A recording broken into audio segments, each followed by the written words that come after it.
No fervor das batalhas da Segunda Guerra Mundial, em frentes que se estendiam dos desertos áridos do norte da África em 1942 às densas florestas e vilarejos da Europa Ocidental em 1944 e 1945, um novo e perturbador som começou a ecoar nos campos de combate.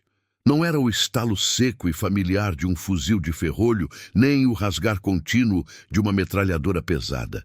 Era uma cadência implacável, um rugido que anunciava uma nova era na guerra de infantaria. E para os soldados da Wehrmacht, a experiente infantaria alemã, esse som tornou-se o prenúncio de uma verdade brutal e desorientadora. Os soldados alemães, treinados na precisão e na disciplina, estavam habituados aos sons da guerra. O fuzil Mauser Karabiner 98 Kurs, ou K98K, era seu companheiro confiável, uma arma de ferrolho que exigia um movimento deliberado para recarregar a cada disparo. Suas metralhadoras MG-34 e, posteriormente, a temida MG-42 eram responsáveis pelo volume de fogo supressor, enquanto os fuzileiros com KT-98K se concentravam em tiros precisos. Contudo, ao enfrentarem as tropas americanas, um padrão de fogo distinto e inesperado emergiu. Eles observavam os GIs disparando não um, não dois, mas 8 tiros seguidos com uma velocidade impressionante, sem a pausa característica do manuseio de um ferrolho. Muitos adversários alemães, ainda presos ao ritmo de seus próprios fuzis de repetição manual, percebiam que estavam perdendo a cadência da batalha, incapazes de responder à altura. O fuzil americano em questão era o M1 Garand, um fuzil semiautomático que, à primeira vista, poderia parecer apenas mais uma arma no vasto arsenal do conflito. No entanto, seu impacto e o desconcerto que causou entre os veteranos da Wehrmacht eram profundos e multifacetados.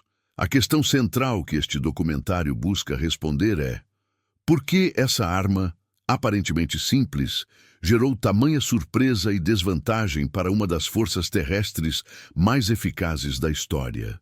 O palco para este confronto tecnológico e doutrinário foi estabelecido nas frentes do Mediterrâneo, a partir das campanhas na Tunísia e na Sicília, e se consolidou nos combates intensos da Europa Ocidental, desde o dia D até o fim da guerra.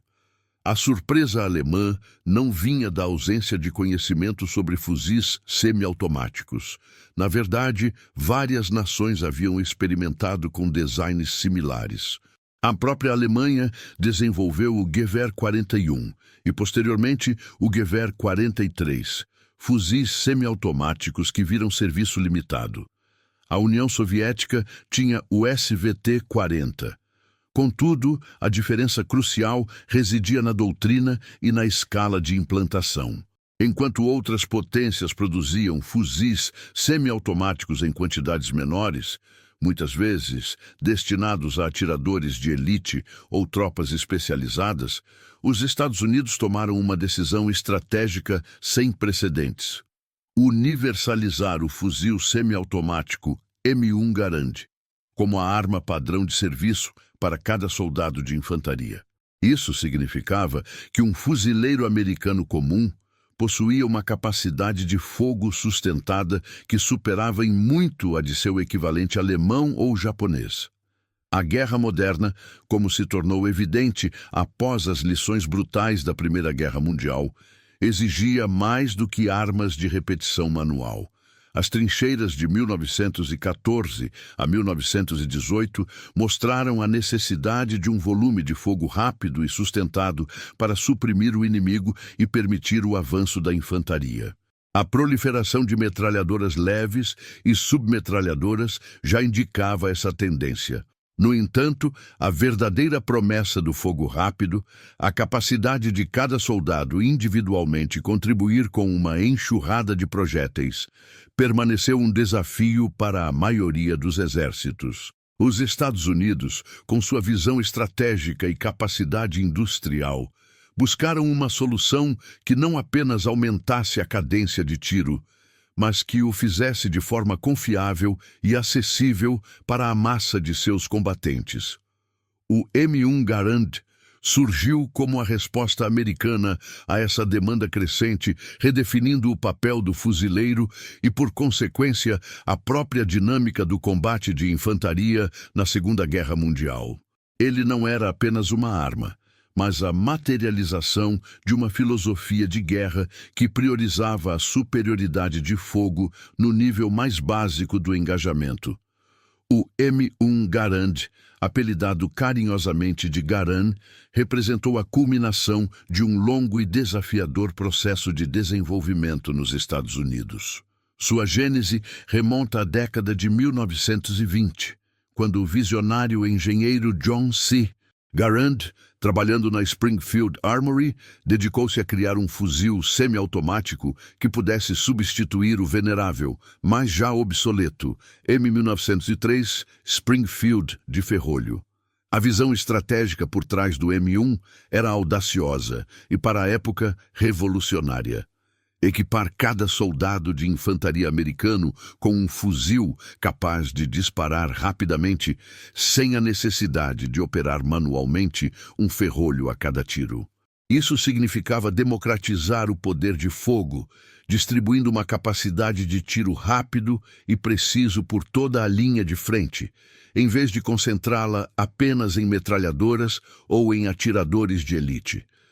Após anos de protótipos, testes exaustivos e a superação de inúmeros desafios técnicos, como a adaptação para a munição padrão 3006 Springfield e o aprimoramento de seu inovador sistema de operação a gás, o M1 Garand foi oficialmente adotado pelo Exército dos Estados Unidos em 1936. Sua produção em massa, no entanto, só ganharia impulso com a iminência da Segunda Guerra Mundial. A decisão de torná-lo o fuzil padrão de serviço para a infantaria americana foi um passo audacioso, que refletia uma crença fundamental na capacidade do soldado individual de exercer uma superioridade de fogo decisiva. Esta arma foi projetada para ser robusta, confiável e, acima de tudo, para entregar uma cadência de tiro significativamente maior do que qualquer fuzil de ferrolho existente, colocando um volume de fogo rápido e preciso nas mãos do soldado comum e redefinindo sua capacidade no campo de batalha. A sua robustez e simplicidade de manuseio para o soldado médio, apesar da complexidade interna, foram fatores cruciais para sua aceitação em larga escala. Em contraste direto com essa filosofia americana de armamento individual, as forças do eixo, particularmente a Wehrmacht alemã, operavam sob uma doutrina militar distinta. O fuzil padrão da infantaria alemã era o Karabiner 98 Kurz, o KT 98K. Uma evolução refinada do Mauser-Gewehr 98, o KT 98K era uma arma de ferrolho de repetição manual, mundialmente reconhecida por sua confiabilidade, precisão e construção robusta. Alimentado por um carregador interno de 5 tiros de 7,92 PIB Mauser, recarregado por clipes de pente, ele era uma arma formidável nas mãos de um atirador treinado, capaz de tiros precisos a distâncias consideráveis. No entanto, sua natureza de ferrolho impunha uma limitação intrínseca na cadência de tiro. A cada disparo, o soldado precisava operar manualmente o ferrolho para ejetar o cartucho vazio e carregar um novo, interrompendo o alinhamento da mira e o ritmo de combate. A filosofia militar alemã da época não universalizou fuzis semiautomáticos. Embora a Alemanha tenha desenvolvido e produzido o Gewehr 41 e posteriormente o Gewehr 43, fuzis semiautomáticos que viram serviço em números limitados, eles nunca se tornaram a arma padrão da infantaria. A doutrina alemã centralizava o volume de fogo nas metralhadoras. A MG-34 e, em especial, a lendária MG-42, conhecida por sua cadência de tiro extremamente alta e apelidada de Serra Circular de Hitler, eram as verdadeiras rainhas do campo de batalha alemão. Os fuzileiros com Kata-98K eram vistos como complementos a essas metralhadoras, fornecendo tiros precisos a distâncias maiores e conservando munição, enquanto as metralhadoras estabeleciam a base do fogo de supressão. Essa abordagem era eficaz e se alinhava com a doutrina da Blitzkrieg, onde a concentração de poder de fogo pesado era crucial em pontos decisivos. Além disso, a complexidade, o custo de produção e as preocupações com a confiabilidade e manutenção em campo dos primeiros fuzis semiautomáticos alemães desaconselharam sua adoção em larga escala para armar milhões de soldados, tornando o K-98K, com sua simplicidade e robustez comprovadas, a escolha pragmática. Essa distinção não representava apenas uma diferença nas armas empregadas, mas um confronto fundamental entre doutrinas militares sobre como engajar o inimigo e manter a superioridade de fogo no nível da infantaria. A abordagem americana com o M1 Garand visava capacitar cada soldado com uma capacidade ofensiva e defensiva aumentada, permitindo que pequenas unidades mantivessem um volume de fogo impressionante. Isso se alinhava com uma filosofia que valorizava a iniciativa do soldado e a capacidade de resposta rápida em situações de combate fluídas, onde a supressão imediata poderia ser decisiva. Por outro lado, a doutrina alemã, com sua ênfase nas metralhadoras como a principal fonte de fogo supressor e nos fuzis de ferrolho para precisão e economia de munição, dependia de uma coordenação mais centralizada do fogo. A eficácia dessa doutrina foi comprovada nos primeiros anos da guerra, mas em combates de encontro e escaramuças de infantaria, onde a capacidade de resposta individual e a projeção de fogo imediato eram vitais, a diferença entre o fuzil semiautomático americano e o fuzil de ferrolho alemão se tornaria um fator de desequilíbrio. A adoção universal do M1 Garand pelos Estados Unidos representava uma aposta na democratização do poder de fogo, uma aposta que redefiniria as expectativas de desempenho do soldado individual e, consequentemente, a própria dinâmica do combate terrestre. Para o soldado alemão da Wehrmacht, o fuzil Mauser Karabiner 98 Kurs, ou KT-98K, não era apenas uma arma, era uma extensão de sua disciplina e treinamento. Este fuzil de ferrolho, uma evolução robusta e precisa do lendário Gewehr 98, era a espinha dorsal da infantaria alemã. Sua operação era intrinsecamente ligada a um ritmo específico de combate. Após cada disparo, o soldado precisava realizar um movimento deliberado e manual para operar o ferrolho. Este processo envolvia levantar a alavanca do ferrolho, puxá-lo para trás para ejetar o cartucho deflagrado, empurrá-lo para frente para introduzir uma nova munição na câmara e então abaixar a alavanca para travá-lo. Embora os soldados alemães fossem exaustivamente treinados para executar essa sequência com rapidez e fluidez, o ato de ciclar o ferrolho inevitavelmente quebrava a visada, exigindo que o atirador reajustasse sua mira para cada novo tiro. O gain do 98K era alimentado por um carregador interno de 5 tiros, recarregado através de clipes de pente. Este método, embora eficiente para a época, significava que, após 5 disparos, o soldado precisava de uma pausa para inserir um novo clipe ou cartuchos individuais. Na prática, mesmo um atirador altamente treinado conseguia manter uma cadência de fogo visado de aproximadamente 15 a 20 tiros por minuto. Esta limitação de cadência moldava a doutrina de combate alemã, que priorizava a precisão do fuzileiro individual e dependia fortemente das metralhadoras, como a MG-34 e a MG-42, para fornecer o volume de fogo supressor necessário no campo de batalha. A confiança no KT-98K era inabalável, fundamentada em sua comprovada confiabilidade e precisão em diversas frentes, mas suas características de ferrolho impunham um limite claro à capacidade de fogo sustentado do soldado individual. Contudo, ao longo de 1942 e 1943, à medida que as tropas alemãs se confrontavam com as forças americanas nas frentes do Mediterrâneo, em locais como a Tunísia e a Sicília, um novo e desorientador padrão de fogo começou a emergir.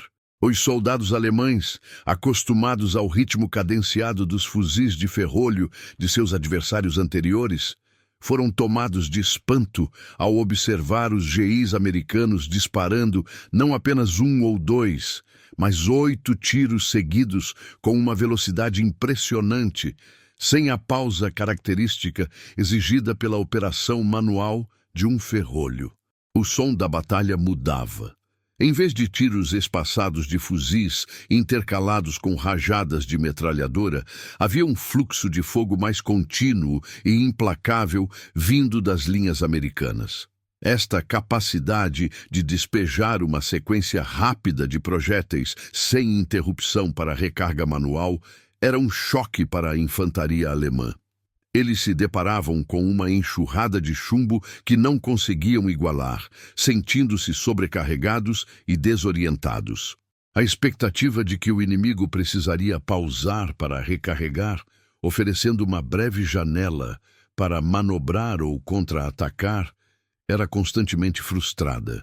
A cadência do combate, antes um duelo de precisão e paciência, com ambos os lados buscando oportunidades entre os ciclos de recarga, transformou-se em uma pressão unilateral.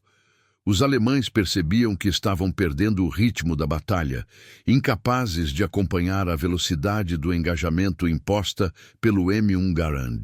Essa diferença fundamental no volume de fogo desequilibrava os engajamentos de forma significativa, transformando o que antes poderia ser um confronto mais equilibrado em uma situação de desvantagem tática imediata para a Wehrmacht. Em combates de encontro e escaramuças rápidas, a capacidade de despejar fogo de forma contínua e supressora era crucial. O fuzil semiautomático americano permitia que os GIs mantivessem uma pressão constante, dificultando que os soldados alemães se expusessem para atirar, manobrar ou mesmo se movimentar entre as posições. A enxurrada de chumbo proveniente dos M1 Garands significava que as seções americanas podiam manter a supressão inimiga por períodos muito mais longos, criando uma cortina de fogo que impedia o retorno eficaz do fogo alemão. Isso resultava em uma perda da iniciativa tática para as tropas alemãs, que eram frequentemente forçadas a uma postura reativa, buscando abrigo e lutando para responder à altura. Avanços se tornavam mais arriscados, e a manutenção de posições defensivas, sob o fogo contínuo dos fuzis semiautomáticos americanos, era consideravelmente mais difícil. A experiência de combate para o soldado alemão, acostumado a um certo ritmo e previsibilidade nos duelos de fuzil, foi fundamentalmente alterada pela introdução massiva do M1 Garand, que ditava uma nova e implacável cadência para a batalha. O M1 Garand, apelidado carinhosamente de Garand, representou a culminação de um longo e desafiador processo de desenvolvimento nos Estados Unidos. Sua gênese remonta à década de 1920, quando o visionário engenheiro John C. Garand, trabalhando na Springfield Armory, dedicou-se a criar um fuzil semiautomático que pudesse substituir o venerável, mas já obsoleto, M1903 Springfield de ferrolho. A visão estratégica por trás do M1 era audaciosa e, para a época, revolucionária. Equipar cada soldado de infantaria americano com um fuzil capaz de disparar rapidamente, sem a necessidade de operar manualmente um ferrolho a cada tiro. Isso significava democratizar o poder de fogo, distribuindo uma capacidade de tiro rápido e preciso por toda a linha de frente, em vez de concentrá-la apenas em metralhadoras ou em atiradores de elite.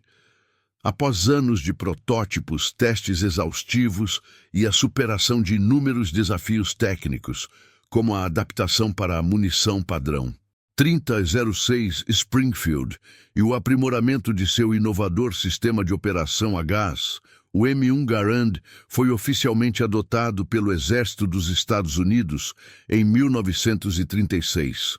Sua produção em massa, no entanto, só ganharia impulso com a iminência da Segunda Guerra Mundial. A decisão de torná-lo o fuzil padrão de serviço para a infantaria americana foi um passo audacioso, que refletia uma crença fundamental na capacidade do soldado individual de exercer uma superioridade de fogo decisiva. Esta arma foi projetada para ser robusta, confiável e, acima de tudo, para entregar uma cadência de tiro significativamente maior do que qualquer fuzil de ferrolho existente, colocando um volume de fogo rápido e preciso nas mãos do soldado comum e redefinindo sua capacidade no campo de batalha. A sua robustez e simplicidade de manuseio para o soldado médio, apesar da complexidade interna, foram fatores cruciais para sua aceitação em larga escala. Em contraste direto com essa filosofia americana de armamento individual, as forças do eixo, particularmente a Wehrmacht alemã, operavam sob uma doutrina militar distinta. O fuzil padrão da infantaria alemã era o Karabiner 98 Kurz, o KT 98K. Uma evolução refinada do Mauser-Gewehr 98, o KT 98K era uma arma de ferrolho de repetição manual, mundialmente reconhecida por sua confiabilidade, precisão e construção robusta. Alimentado por um carregador interno de 5 tiros de 7,92 PIB Mauser, recarregado por clipes de pente, ele era uma arma formidável nas mãos de um atirador treinado, capaz de tiros precisos a distâncias consideráveis. No entanto, sua natureza de ferrolho impunha uma limitação intrínseca na cadência de tiro. A cada disparo, o soldado precisava operar manualmente o ferrolho para ejetar o cartucho vazio e carregar um novo, interrompendo o alinhamento da mira e o ritmo de combate. A filosofia militar alemã da época não universalizou fuzis semiautomáticos.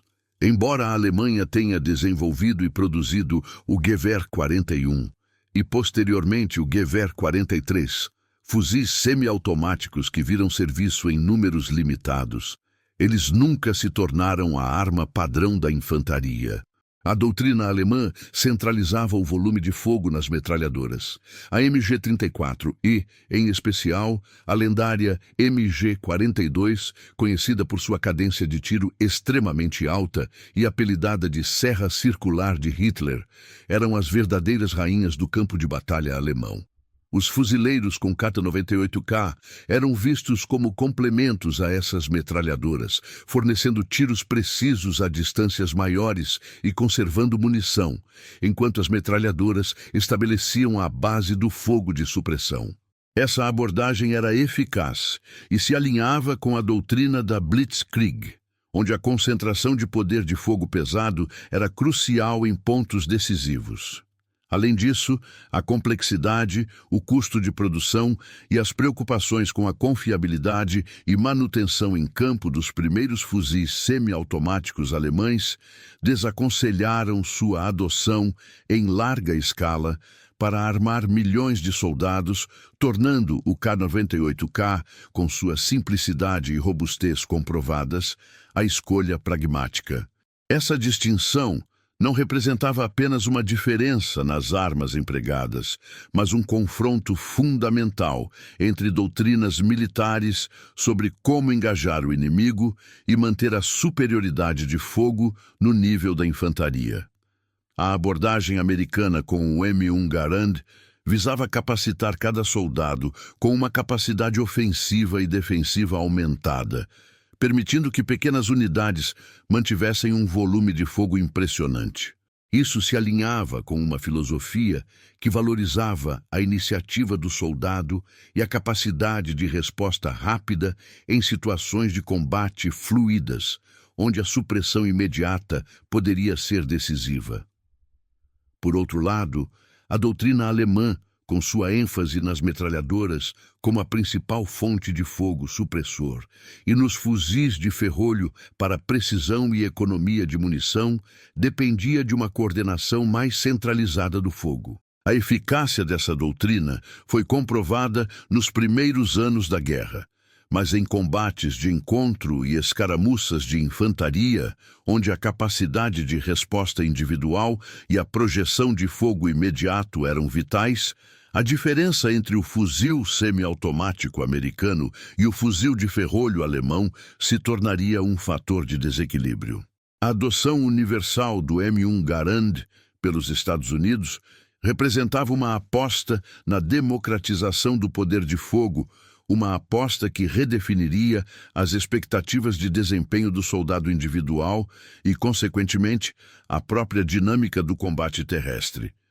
Para o soldado alemão da Wehrmacht, o fuzil Mauser Karabiner 98 Kurs, ou KT-98K, não era apenas uma arma, era uma extensão de sua disciplina e treinamento. Este fuzil de ferrolho, uma evolução robusta e precisa do lendário Gewehr 98, era a espinha dorsal da infantaria alemã.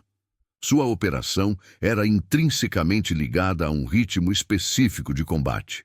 Após cada disparo, o soldado precisava realizar um movimento deliberado e manual para operar o ferrolho. Este processo envolvia levantar a alavanca do ferrolho, puxá-lo para trás para ejetar o cartucho deflagrado, empurrá-lo para frente para introduzir uma nova munição na câmara e então abaixar a alavanca para travá-lo. Embora os soldados alemães fossem exaustivamente treinados para executar essa sequência com rapidez e fluidez, o ato de ciclar o ferrolho inevitavelmente quebrava a visada, exigindo que o atirador reajustasse sua mira para cada novo tiro. O Gain de 98K era alimentado por um carregador interno de 5 tiros, recarregado através de clipes de pente. Este método, embora eficiente para a época, significava que, após 5 disparos, o soldado precisava de uma pausa para inserir um novo clipe ou cartuchos individuais. Na prática, mesmo um atirador altamente treinado conseguia manter uma cadência de fogo visado de aproximadamente 15 a 20 tiros por minuto. Esta limitação de cadência moldava a doutrina de combate alemã, que priorizava a precisão do fuzileiro individual e dependia fortemente das metralhadoras, como a MG-34 e a MG-42, para fornecer o volume de fogo supressor necessário no campo de batalha. A confiança no KT-98K era inabalável, fundamentada em sua comprovada confiabilidade e precisão em diversas frentes, mas suas características de ferrolho impunham um limite claro à capacidade de fogo sustentado do soldado individual. Contudo, ao longo de 1942 e 1943, à medida que as tropas alemãs se confrontavam com as forças americanas nas frentes do Mediterrâneo, em locais como a Tunísia e a Sicília, um novo e desorientador padrão de fogo começou a emergir. Os soldados alemães, acostumados ao ritmo cadenciado dos fuzis de ferrolho de seus adversários anteriores, foram tomados de espanto ao observar os GIs americanos disparando não apenas 1 ou 2, mas 8 tiros seguidos com uma velocidade impressionante, sem a pausa característica exigida pela operação manual de um ferrolho. O som da batalha mudava. Em vez de tiros espaçados de fuzis intercalados com rajadas de metralhadora, havia um fluxo de fogo mais contínuo e implacável vindo das linhas americanas. Esta capacidade de despejar uma sequência rápida de projéteis sem interrupção para recarga manual era um choque para a infantaria alemã. Eles se deparavam com uma enxurrada de chumbo que não conseguiam igualar, sentindo-se sobrecarregados e desorientados. A expectativa de que o inimigo precisaria pausar para recarregar oferecendo uma breve janela para manobrar ou contra-atacar, era constantemente frustrada.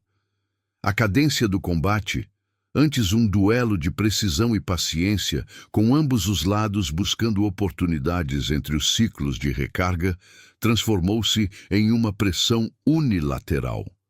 Os alemães percebiam que estavam perdendo o ritmo da batalha, incapazes de acompanhar a velocidade do engajamento imposta pelo M1 Garand. Essa diferença fundamental no volume de fogo desequilibrava os engajamentos de forma significativa, transformando o que antes poderia ser um confronto mais equilibrado em uma situação de desvantagem tática imediata para a Wehrmacht. Em combates de encontro e escaramuças rápidas, a capacidade de despejar fogo de forma contínua e supressora era crucial. O fuzil semiautomático americano permitia que os GIs mantivessem uma pressão constante, dificultando que os soldados alemães se expusessem para atirar, manobrar ou mesmo se movimentassem entre as posições. A enxurrada de chumbo proveniente dos M1 Garands significava que as seções americanas podiam manter a supressão inimiga por períodos muito mais longos, criando uma cortina de fogo que impedia o retorno eficaz do fogo alemão. Isso resultava em uma perda da iniciativa tática para as tropas alemãs, que eram frequentemente forçadas a uma postura reativa, buscando abrigo e lutando para responder à altura.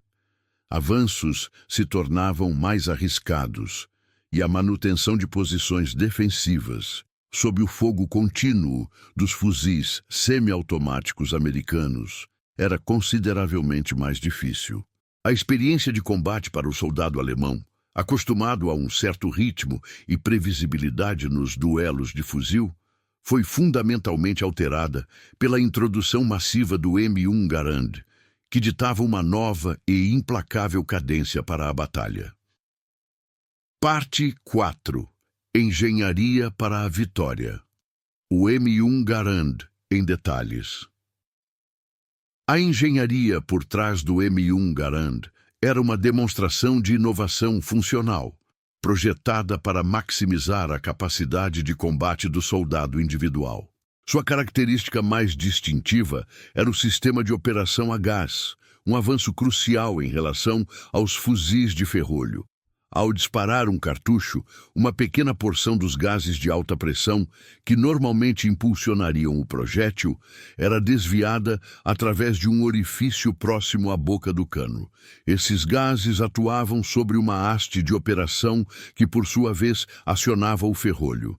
Este movimento automatizado destravava o ferrolho, ejetava o estojo vazio e carregava uma nova munição da câmara para o carregador interno.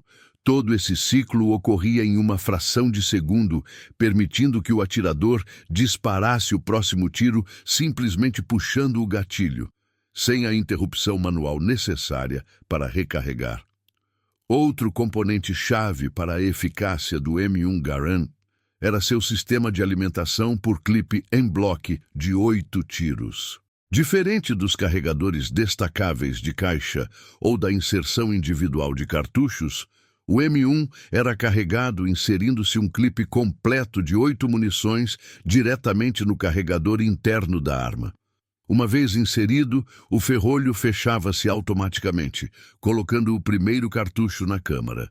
Este método proporcionava recargas notavelmente rápidas em comparação com os fuzis de ferrolho.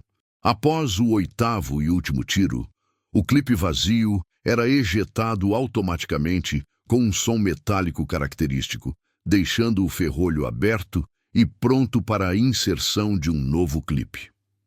Embora esse sistema tivesse suas particularidades, como a impossibilidade de recarregar parcialmente o clipe sem ejetar as munições restantes, ele era um prodígio de engenharia que assegurava que um soldado pudesse manter uma alta taxa de fogo com interrupções mínimas.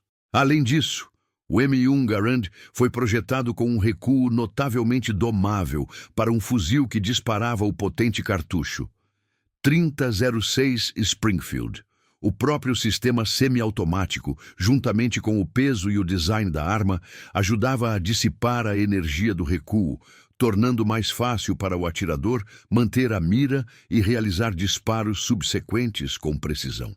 Essa capacidade de controlar o recuo era essencial para a eficácia do fogo rápido, permitindo que os soldados colocassem múltiplos projéteis no alvo em rápida sucessão, mantendo a acurácia. A verdadeira vantagem intrínseca do M1 Garand residia na sua capacidade de entregar uma quantidade de chumbo útil por minuto significativamente superior à de seus homólogos de ferrolho. Esta não era uma mera diferença numérica, mas um fator decisivo que alterava fundamentalmente o destino dos combates no nível da infantaria. Enquanto um fuzileiro com um Catenos 98K, mesmo altamente treinado, conseguia disparar entre 15 a 20 tiros visados por minuto, um soldado com o M1 Garand podia facilmente atingir uma cadência prática de 40 a 50 tiros visados por minuto. Esta taxa de fogo, que podia ser o dobro ou até o triplo, significava que um único fuzileiro americano podia projetar no campo de batalha um volume de fogo equivalente ao de 2 ou 3 soldados armados com fuzis de ferrolho. O impacto dessa superioridade de fogo era profundo e taticamente transformador. Em vez de depender quase exclusivamente de metralhadoras para a maior parte do fogo supressor, cada soldado americano armado com um M1 Garand se tornava uma fonte potente de fogo, capaz de manter o inimigo sob pressão constante. Isso permitia que pequenas unidades de infantaria americanas gerassem uma cortina de fogo densa o suficiente para suprimir posições inimigas, cobrir o avanço de seus próprios homens ou fixar o adversário enquanto outras equipes manobravam para flanquear. A superioridade de fogo do M1 Garand não era apenas uma questão de disparar mais tiros. Era uma questão de disparar mais tiros úteis, com precisão suficiente para serem eficazes e com a cadência necessária para dominar o campo de batalha.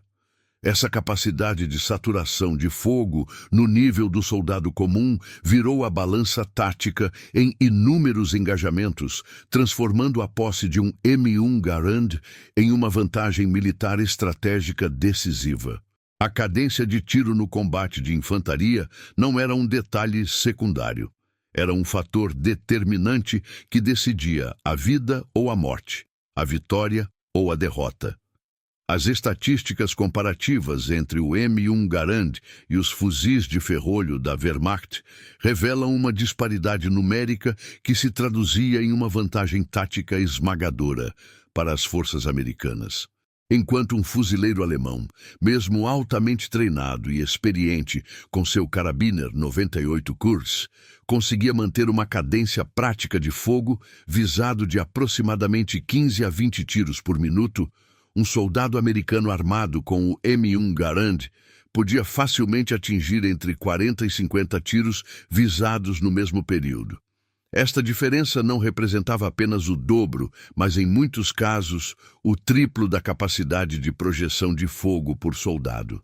Para ilustrar a magnitude dessa diferença, considere uma seção de infantaria americana, tipicamente composta por 12 homens, todos armados com o M1 Garand.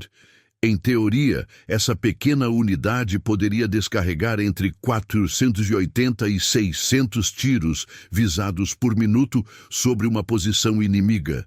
Compare isso com uma seção alemã equivalente, onde cada um dos fuzileiros com Kart 98K contribuía com 20 tiros por minuto no máximo, e a maior parte do volume de fogo provinha de uma ou duas metralhadoras leves.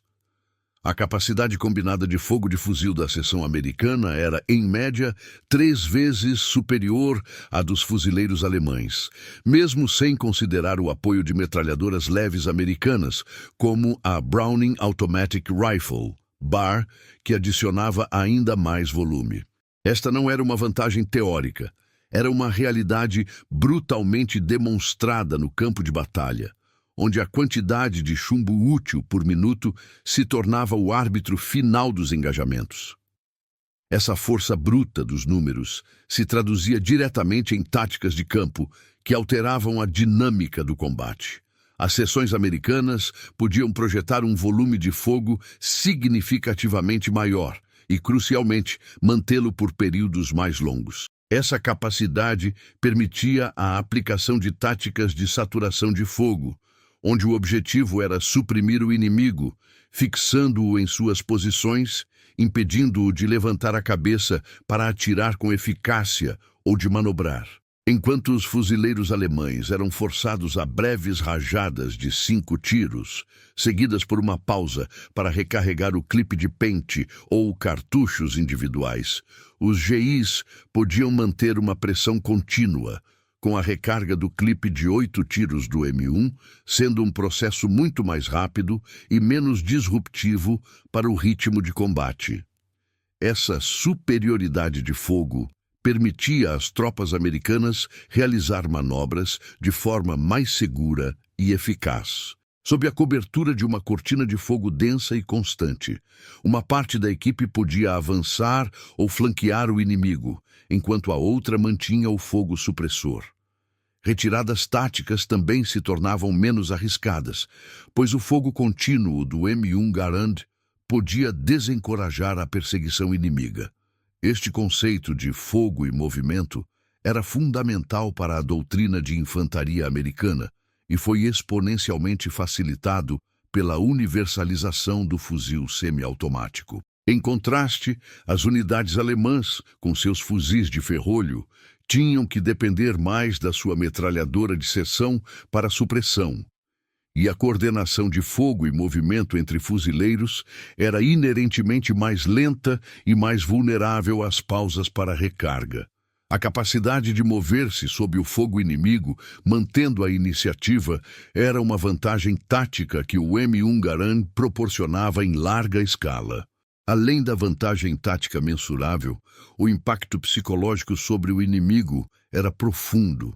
Para os soldados alemães, acostumados a um certo ritmo de combate, onde as pausas para recarga eram esperadas e podiam ser exploradas, a constante enxurrada de tiros do M1 Garand criava uma sensação de opressão e desvantagem intransponível. Eles se sentiam constantemente sob fogo, sem as breves janelas de oportunidade que os fuzis de ferrolho de seus adversários anteriores ofereciam. A percepção de que cada soldado americano era uma fonte de fogo tão potente quanto uma pequena metralhadora leve era desmoralizante. Essa pressão contínua não apenas dificultava o retorno do fogo inimigo, mas também minava a moral e a confiança dos soldados alemães. A sensação de estar sobrecarregado, de não conseguir igualar o volume de fogo do adversário, gerava frustração e um sentimento de impotência. Em situações de combate prolongado, essa desvantagem psicológica podia levar à exaustão e à quebra da vontade de lutar. A constante ameaça de uma enxurrada de projéteis os forçava a permanecer em posições defensivas, limitando sua capacidade de manobrar ou montar contra-ataques eficazes. O M1 Garand não era apenas uma arma que disparava mais rápido. Era uma ferramenta que, através de sua cadência implacável, ditava o ritmo da batalha, exauria o inimigo e, em última instância, inclinava a balança psicológica do combate a favor das forças aliadas. No campo de batalha da Segunda Guerra Mundial, o M1 Garand introduziu um elemento auditivo e visual distinto na intensidade do conflito, influenciando diretamente a percepção e as ações dos soldados que confrontavam as forças americanas. O som mais emblemático associado ao Garand era o ping metálico. Este ruído agudo e inconfundível ocorria precisamente quando o último dos 8 cartuchos era disparado do clipe em bloco, e o clipe vazio era ejetado automaticamente do carregador interno da arma, com o ferrolho travando na posição aberta. Para o soldado americano, indicava a necessidade de recarga rápida. Para o adversário, frequentemente associava-se a uma cadência de fogo implacável. O M1 Garand operava com um ciclo de disparos rápido e contínuo, impulsionado por seu sistema a gás, contrastando com o movimento manual e espaçado do ferrolho de fuzis como o KT-98K. Os soldados alemães, ao longo dos engajamentos, passaram a associar essa cadência ininterrupta de tiros e o som do ping, com a visão de posições inimigas, que momentos antes ativas, subitamente eram silenciadas sob rajadas de fogo bem distribuídas. Essa combinação de sons e efeitos reforçava a percepção de uma ameaça constante e a superioridade da capacidade de fogo de uma unidade americana, exercendo pressão contínua que dificultava a manutenção de posições ou a execução de manobras. Uma curiosidade recorrente em torno do M1 Garand era o mito de que o ping metálico, ao sinalizar que o fuzil estava vazio e em processo de recarga, oferecia uma breve janela de oportunidade para o inimigo. A teoria sugeria que um soldado alemão atento poderia ouvir o ping, identificar um fuzileiro americano vulnerável e agir antes que a recarga fosse concluída. No entanto, a realidade do campo de batalha, especialmente em combates de infantaria, demonstrava que essa suposta fraqueza era, na prática, amplamente irrelevante. Em primeiro lugar, o ambiente de combate era caracterizado por um ruído ensurdecedor e constante. Explosões de granadas, tiros de metralhadoras, gritos de comando e o impacto de projéteis criavam uma cacofonia que tornava extremamente difícil distinguir um único ping metálico em meio ao caos. A distância entre os combatentes, barreiras e a intensidade do fogo cruzado minimizavam a chance de um soldado inimigo isolar e reagir a esse som específico de forma eficaz. A audição humana, sob estresse e em um ambiente tão ruidoso, não era um sensor confiável para tal manobra tática. Em segundo lugar, a doutrina de combate e a composição das unidades americanas mitigavam qualquer vulnerabilidade potencial. Em uma esquadra de fuzileiros americanos, a probabilidade de todos os M1 Garands ficarem vazios e serem recarregados simultaneamente era remota. As táticas americanas enfatizavam o volume de fogo coordenado. Enquanto um ou dois soldados podiam estar recarregando suas armas, os demais fuzileiros da esquadra continuavam a disparar, mantendo uma cortina de chumbo constante sobre o inimigo. Mesmo que um soldado alemão conseguisse ouvir um ping, ele ainda estaria sob o fogo pesado de outros M1 Garands carregados. A recarga do clipe em bloco do M1 Garand era um processo notavelmente rápido. Um soldado treinado podia ejetar o clipe vazio e inserir um novo em poucos segundos. Essa velocidade, combinada com a cobertura de fogo fornecida pelos colegas, minimizava o tempo de exposição e a vulnerabilidade do fuzileiro. A ideia de que um soldado inimigo teria tempo suficiente para identificar a fonte do ping, levantar-se da cobertura, visar e disparar um tiro eficaz antes que o M1 Garand fosse recarregado, era mais um cenário teórico do que uma ocorrência prática no calor da batalha. O risco de se expor para capitalizar essa breve pausa era, na maioria das vezes, letal. A capacidade das seções americanas de manter uma cortina de chumbo constante era o fator primordial que tornava o mito do ping ineficaz. A doutrina de fogo e movimento dependia da habilidade de suprimir o inimigo enquanto parte da unidade manobrava. O M1 Garand, com sua alta cadência de tiro individual, permitia que essa supressão fosse mantida eficazmente por múltiplos fuzileiros. Os soldados eram treinados para cobrir a recarga uns dos outros, assegurando que o volume de fogo sobre o inimigo nunca diminuísse. Se um soldado precisava recarregar, um colega próximo intensificava o fogo para manter a pressão. Essa coordenação de fogo criava uma sensação de opressão contínua para o adversário. A constante enxurrada de projéteis, vinda de múltiplas fontes, forçava os soldados alemães a permanecerem em cobertura, limitando severamente sua capacidade de resposta.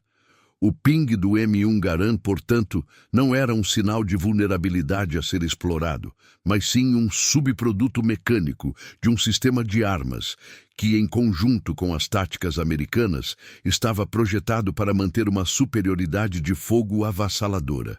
Na prática, o soldado inimigo estava mais preocupado em evitar os múltiplos projéteis que se dirigiam à sua posição do que em identificar e explorar o som de um clipe vazio. A cortina de chumbo, implacável e coordenada, era a realidade dominante que o M1 Garand impunha no campo de batalha.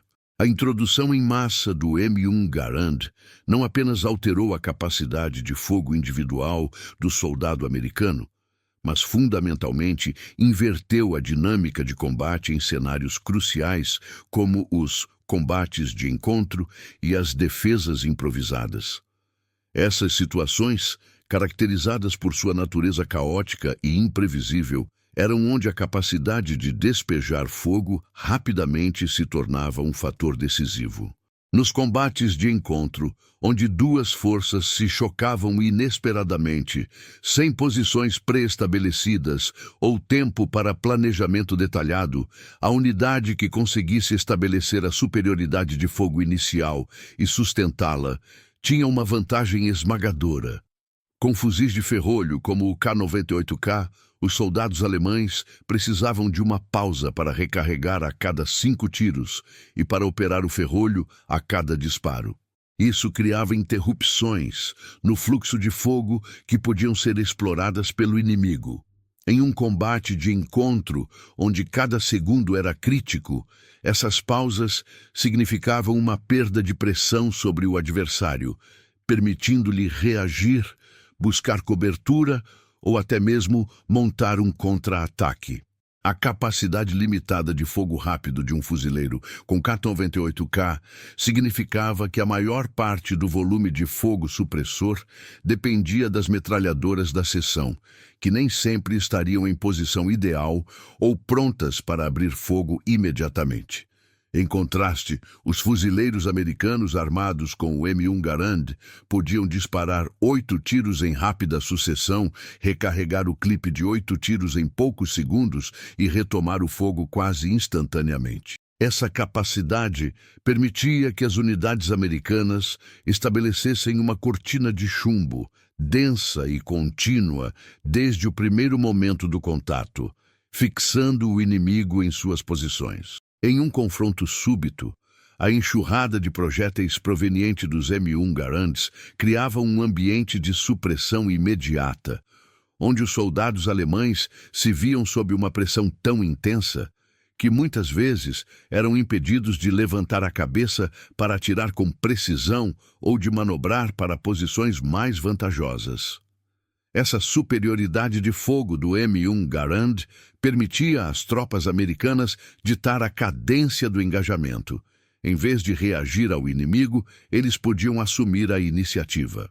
A capacidade de suprimir o adversário com um volume de fogo tão elevado significava que as unidades americanas podiam forçar os alemães a uma postura defensiva, negando-lhes a oportunidade de avançar, flanquear ou até mesmo de organizar uma retirada ordenada. A doutrina americana de fogo e movimento era amplamente facilitada pelo M1 Garand. Enquanto uma parte da esquadra mantinha o fogo supressor, fixando as posições inimigas, a outra parte podia avançar sob essa cobertura, flanquear o adversário ou mover-se para uma posição tática superior.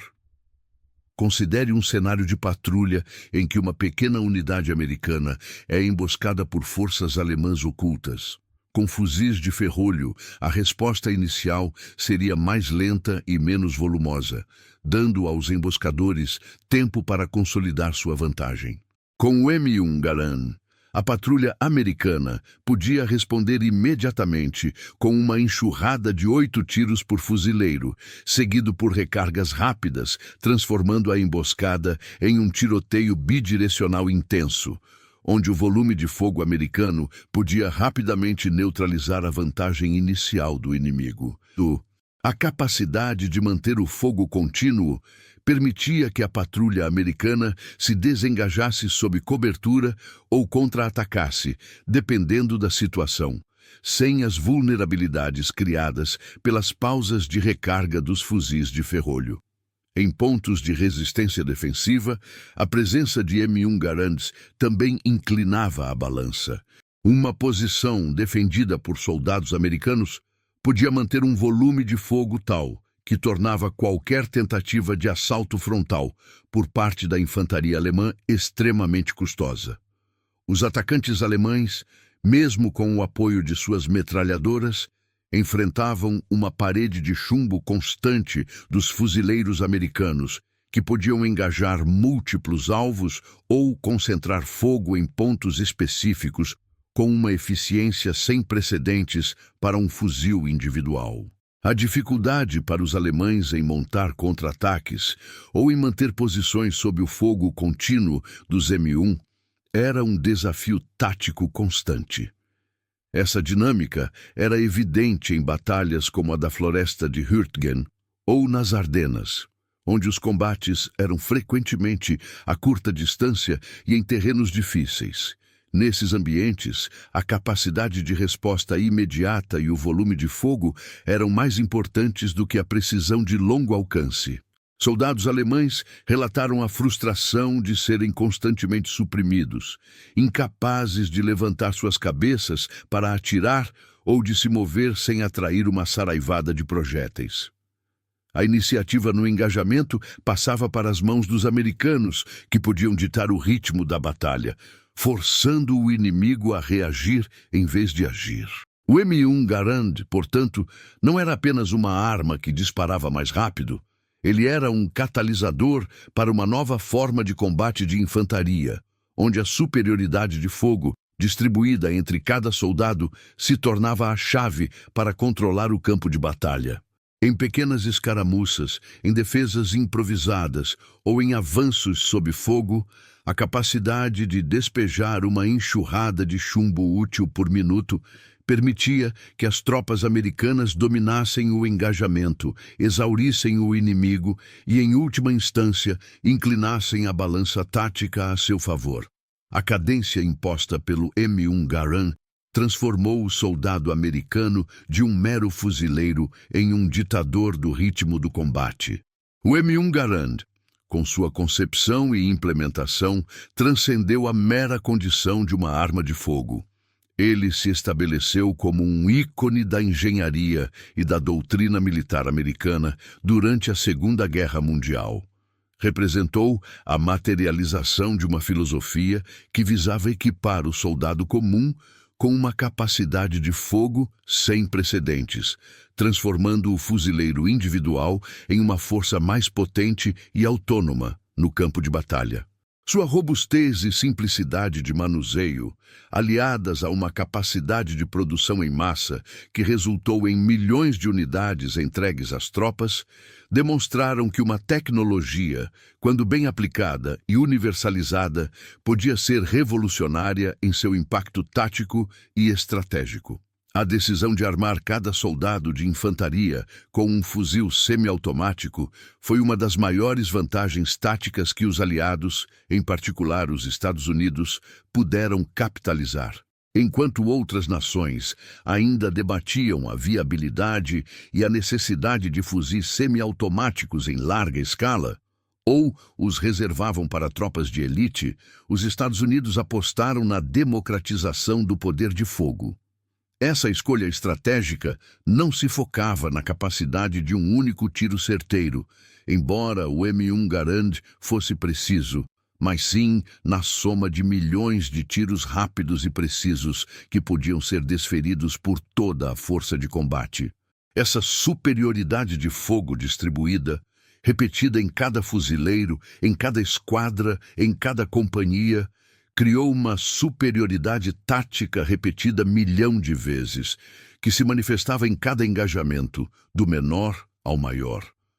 Essa filosofia vencedora alterou fundamentalmente o ritmo e a dinâmica dos combates de infantaria. As unidades americanas, equipadas com o M1 Garand, podiam manter uma supressão inimiga muito mais eficaz e prolongada. Isso lhes permitia ditar o ritmo da batalha, forçar o inimigo a reagir em vez de agir e executar manobras de fogo e movimento com uma fluidez e segurança que eram difíceis de igualar para as forças do eixo, que dependiam de fuzis de ferrolho e de metralhadoras centralizadas para a maior parte de seu volume de fogo. A capacidade de cada soldado de contribuir com um volume de fogo tão significativo significava que pequenas unidades podiam enfrentar e superar forças inimigas maiores ou mais entrincheiradas, mantendo a iniciativa e a pressão constante.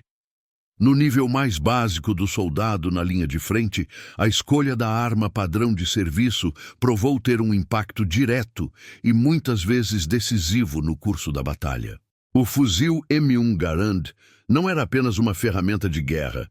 Ele se tornou um símbolo de uma doutrina que priorizava o poder de fogo individual e a capacidade de resposta rápida.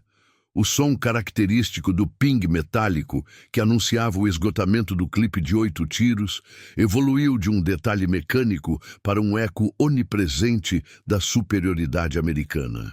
Para os soldados alemães, esse som, outrora um prenúncio de uma breve pausa, transformou-se no anúncio de uma pressão implacável, de uma desvantagem intransponível.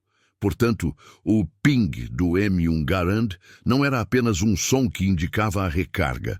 Era o eco da vitória americana, uma reverberação de uma decisão estratégica que armou seus soldados com uma vantagem tática que se multiplicou por milhões de fuzis e por inúmeros combates. Ele representou a síntese de engenharia robusta, doutrina militar inovadora e capacidade industrial massiva, culminando em uma arma que não apenas combateu, mas redefiniu as expectativas de desempenho da infantaria e, por consequência, ajudou a moldar o desfecho da Segunda Guerra Mundial. O legado do M1 Garand é um testemunho de como a tecnologia, quando aplicada com visão e propósito, pode literalmente mudar o curso da história no campo de batalha.